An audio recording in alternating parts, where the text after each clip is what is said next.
نضر الله وجوها لم تزل مثل السحاب من وريد القلب تروي عندما كل الهضاب. السلام علیکم ورحمۃ اللہ وبرکاتہ۔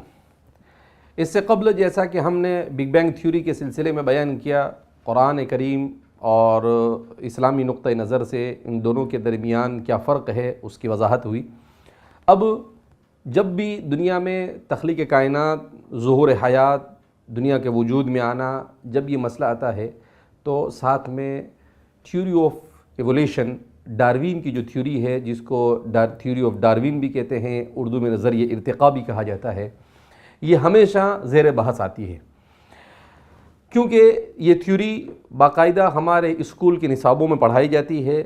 میں خود اس بات کو اچھی طرح سے جانتا ہوں کہ اردو کی تیسری کی جو مہاراشٹر بورڈ کی کتاب ہے، اس کتاب میں مستقل انسان کی کہانی کے عنوان سے پوری ایک کتاب ہے، اور جس میں پوری اسی تھیوری کو پیش نظر رکھ کر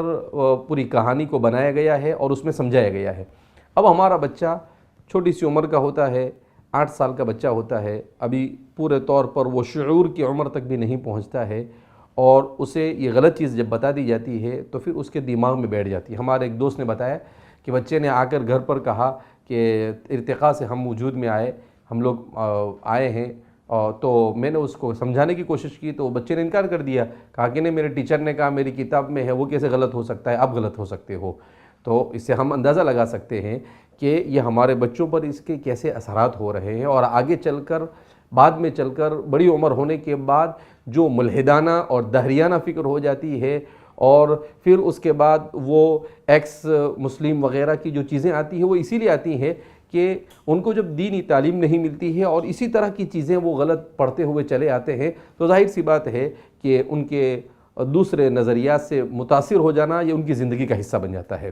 لہذا اس بنا پر ایولیوشن کے بارے میں اس بات کو ہمیں سمجھ لینا چاہیے کہ اس کو 2 طرح سے دیکھا جاتا ہے۔ ایک تو یہ کہ یہ کائنات جو ہے، یہ کائنات میں 3 چیزیں بنیادی طور پر بڑی عظیم ہیں۔ ایک تو حیوان، دوسرا نباتات، اور تیسرا جمادات، پتھر ہے، اس طرح کی جو چیزیں ہیں اس کو جمادات کہا جاتا ہے، جو خود سے حرکت نہیں کر سکتی۔ اسی طریقے سے نباتات جیسے درخت وغیرہ ہے، جو نمو ہوتا ہے جس کا، وہ بڑھ سکتا ہے، اور تیسرے انسان، حیوان اور جتنے بھی جانور ہیں ان سب کو، یہ 3 چیزیں ہیں۔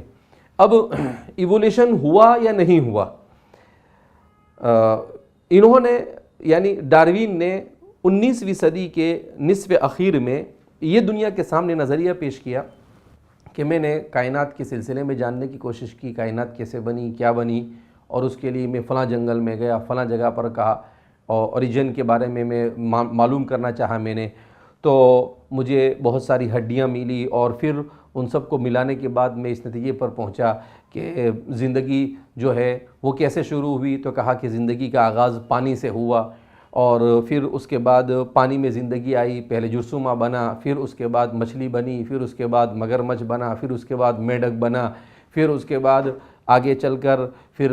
کتا ہوا، بلی ہوئی، اور پھر اس کے بعد بندر بنا، اور بندر سے انسان بنا۔ یعنی یہ ساری مخلوق کو انسان کے آباء و اجداد کے اندر میں شامل کر دیا گیا، جبکہ یہ بالکل سمجھ سے باہر چیز ہے کہ ایسا نہ سائنٹیفک اعتبار سے ممکن ہے اور نہ کسی اعتبار سے۔ مگر تعجب ہوتا ہے کہ اپنے آپ کو سائنس کے ماہر کہنے والے بھی بہت سارے لوگ اس جھانسے کے اندر میں آگے۔ البتہ آج بھی دنیا میں بہت بڑی تعداد میں ایسے سائنٹسٹ پائے جاتے ہیں، اور ماضی میں بھی پائے گئے، جنہوں نے ہمیشہ اس کی مخالفت کی کہ بھئی ایولیوشن کوئی چیز ہے نہیں، ہر چیز الگ سے وجود میں آئی ہے۔ خاص طور پر جب سے ڈی این اے کی تحقیق ہوئی تو 2 قسم کے نقطہ نظر ہے۔ ایک نقطہ نظر ڈی این اے کی تحقیق کے بعد یہ سامنے آتا ہے کہ ڈی این اے اور آر این اے یہ بتا رہا ہے کہ بھئی ہر چیز الگ الگ بنی ہوئی ہے۔ جب ہر چیز الگ الگ بنی ہوئی ہے تو ارتقاء کا سوال ہی پیدا نہیں ہوتا ہے۔ اور ایک نقطہ نظر یہ بھی عجیب سامنے آتا ہے کہ ڈی این اے ہے تو چمپانزی کا ڈی این اے اور انسان کا ڈی این اے سیملٹینیسلی ایک جیسا ہے 99%۔